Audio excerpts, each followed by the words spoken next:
Please join me for a section-by-section exploration of Paul Cege's The Clay That Woke. Hi. This is the start of another series where we go from start to finish through a role-playing game. And the game this time comes to us from Half Meme Press. This is a game that I've had for a while in PDF, but there was an opportunity recently to get the print copy at a reduced rate, including wooden tokens that go along with it. And so that was just the right amount of sale at just the right time for me to go ahead and try to figure out a place to put a new game book. Of course, this book helps you out in that it's very reasonably sized. Right? And the game, of course, we're talking about is The Clay That Woke, as I said, from Half Meme Press. Now, The Clay That Woke, if you look carefully at the cover, it tells you both in art and in text that, at least on the surface level, this is a game about minotaurs. So let's imagine that we're in a game store and we see this very colorful cover. I imagine it would catch the eye, either its bright yellow spine or its colorful cover with spear-bearing minotaur on the front. And if you look carefully, you'll see the size differential between the minotaur and what might be a human figure here. That could be something else, but seems to be a human crouching next to the minotaur to me. Perhaps this would catch your eye. What would you discover? Well, if you looked at the back, you'd see the opening header there is pulled from the mud. And there's a brief introduction about how minotaurs came to come to this situation, this civilization, and their current state.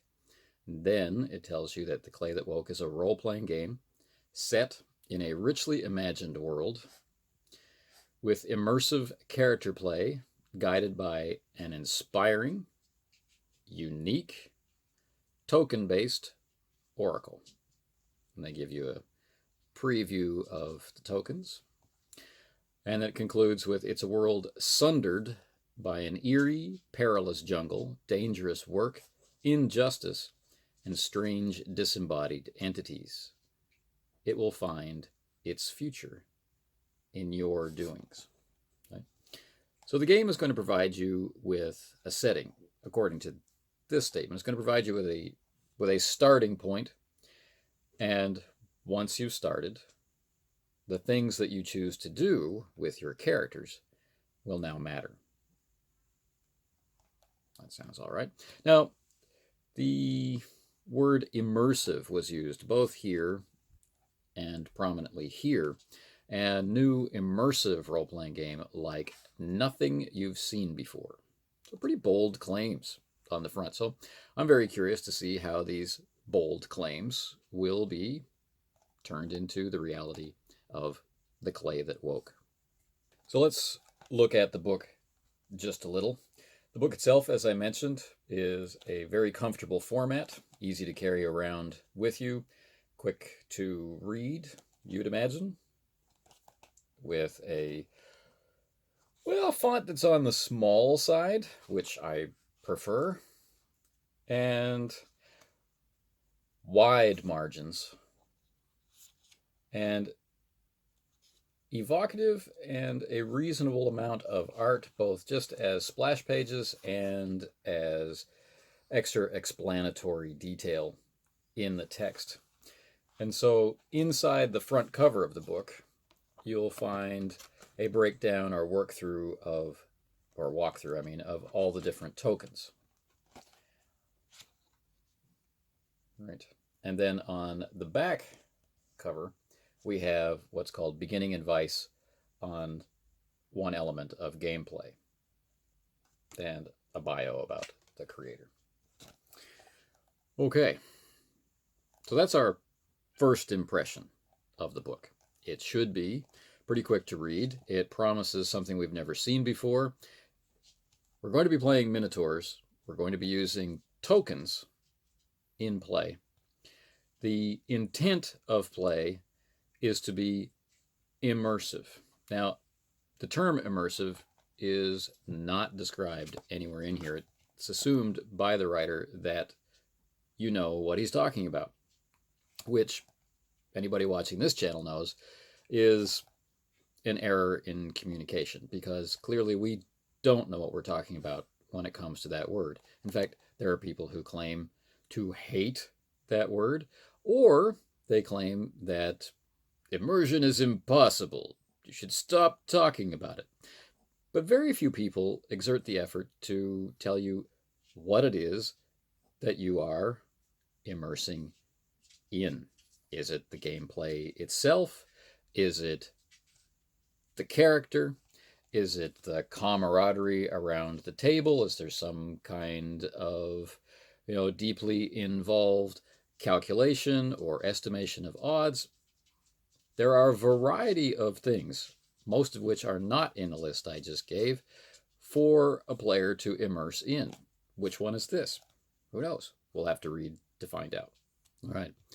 The Clay That Woke opens up with a brief dedication. And then on page 7, we get the table of contents. Well, the table of contents is not like any table of contents I have ever seen. And it's kind of interesting. So what do I mean by that? Well, I will show you a snip from the PDF. The table of contents in The Clay That Woke starts on page 7. And it continues quite a number of pages until page 13. And it is not divided into chapters. It is not divided into, well, what it is divided into is an index of ideas and all the places that they crop up in the text. But they are organized according to, let's say, the necessities for the first-time player, but distinctly separated to make reference easy for the established player. So page 7 is all about minotaurs. So we have the 4 philosophical outlooks that lead to the main occupation or point of view of the minotaurs. That's page 7. This continues through origins and current social circumstances, the condition of loss of control called frantic. We have the philosophy of silence and what it means to be nameless. Then, at the bottom of page 8, we look at the setting in more specific detail, this once great city. And that covers the bottom part of page 8 and most of page 9. Then we have one entry on the government, the ruling class, and then some entries for interesting individuals, finishing off page 9. Page 10 is all about the jungle and its creatures and what that means.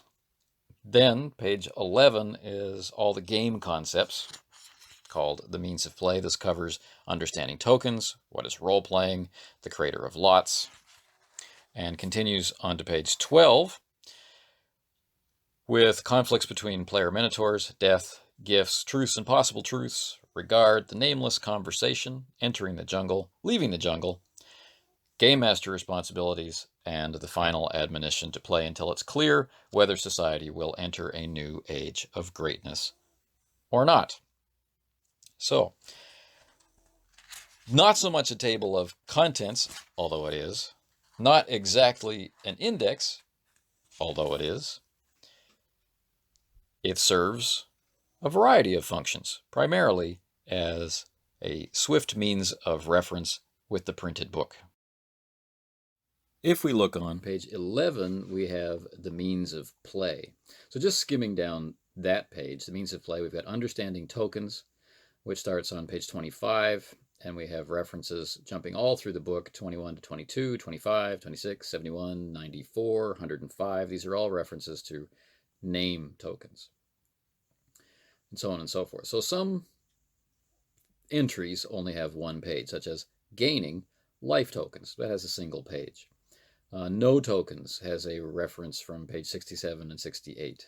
Same with skull tokens. Name tokens, as I just mentioned, are all the way through the book. The name number, all the way through the book. Silence tokens are in 3 key locations, 21 to 22, 25, and 88.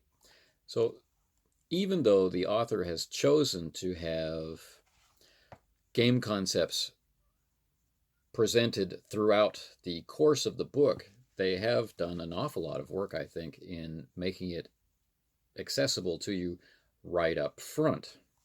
So, but it's interesting. So once we work our way through, we've got conflicts between player minotaurs, death. As we get closer to the end, there are more bold headers in the table of contents, finishing off with game master responsibilities, and play until it's clear whether society will enter a new age of greatness or not. So even in the table of contents, the author is telling you what this game is about. Not what you have to actually do, but why you would actually play. What is this game about? When you engage with this game, what does that mean? So then on page 15, the game for real starts. And it opens up with a header in a language that you can't read. So that's a nice little bit of realia. And we have 3 words in bold and caps. A nameless minotaur. And we know instantly that we're looking at fiction. And this fiction goes on to page 16, and then it's faced with full-page art on page 17. And hidden away in it, the last paragraph on page 16, that story stops and the author starts talking to you. It says The Clay That Woke is a role-playing game. It's different from the text on the back. The Clay That Woke is a role-playing game. You play nameless minotaurs living and working among the people of the... And now we have invented city name, which may give some people pause. And, I thought I was ready to say it before I started this video, but here I am, pausing. But it looks like, at least with the language training that I've had, of degringolade. But where does the emphasis fall, right? Anyway, your group is going to end up saying it the way that your group says it. There doesn't appear to be a pronunciation guide anywhere. Maybe I'll discover it later in this series. But until now, if I'm saying it wrong, please forgive me. If I'm saying it in a way that you don't, let's agree to disagree, and let's move on. Now, so you play nameless minotaurs living and working among the people of the degringolade and the dangers of the jungle. A game master brings the world to life by creating your employment circumstances and creating and role-playing all the beings of the degringolade, yes, you'll have to say it a lot, and jungle. You'll try to uphold the difficult, stoic minotaur philosophy of silence, and you'll earn a name. I gotta say,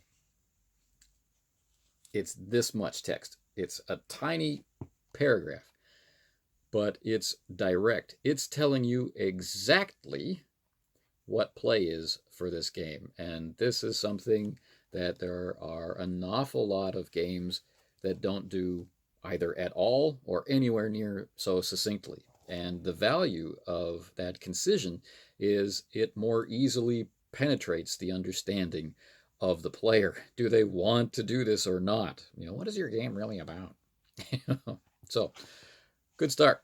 Then we get back into fiction. And the fiction goes from page 18 through page 19, 20, 21, and then there's 2 lines on the bottom of page 21 and an illegible made-up foreign language header on the bottom of page 21. All right. So right up front, again, the author is telling you the way that this game is going to be communicated to you. It's going to be very clear when it's talking to you, the player, but the majority of its setting material is going to be communicated to you through fiction.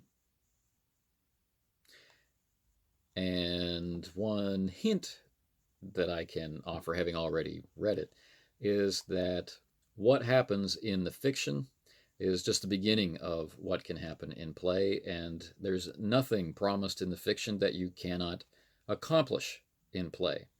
What you need to learn to accomplish as a player is how to be honest with the mechanic and with play in order to get there. So, on the bottom of page 21, we return to talking to you, the player, and it says, as a Minotaur player, you'll have a supply of name tokens that reflect your status in society and your influence, and a supply of silence tokens that represent your adherence to the Minotaur philosophy of silence. Your name tokens will sometimes help you elide conflicts with likely opponents, change their minds, etc., etc., etc.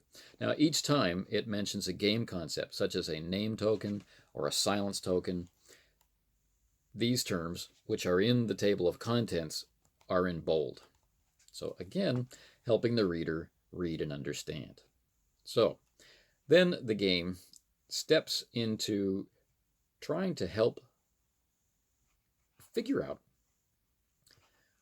what it is it means to play a Minotaur, right? And it starts at an interesting place, right? It starts with temperament, right? And then that temperament is connected to the occupational predisposition of the character, I guess you could say. And they're Minotaurs. There's at least some, bovine DNA going on in here. So we have 4 stomachs, and there are 4 Minotaur personality types or archetypes: the leader, the philosopher, the advocate, and the soldier. And these will tie into how you start play. So it's interesting, and it gives you handy language to... You're not just going to be talking about your gut, let's put it that way. All right. So then on page 24, we get the leader, right? You get a sheet or layout like this, so you can clearly see the tokens and what they mean to you. And this continues on to page 25 and 26, and then there's art, and then 28, because art's on page 27, and 29, and then we get the philosopher, and the philosopher goes just 2 pages, and then we get an advocate, and that goes 3 pages, and then we get the soldier, and that goes, well, now we're not really sure how far it goes. We actually have to read because of the quiet way that the fiction or the words to the game master or words to the players flow in. All right.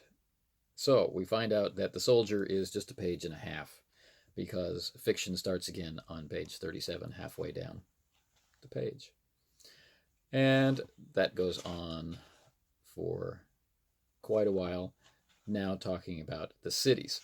So one thing you're going to notice is that this series is supposed to go through a book chapter by chapter. Well, there really aren't any chapters in this book. It's a series of concepts which goes on until the very last piece of art, which falls on page 128. All right. So I'm going to stop this first video about the series where at the end of the fiction on page 48, meaning the next video is going to pick up with the concept of the crater of lots. And we start talking about gameplay for real.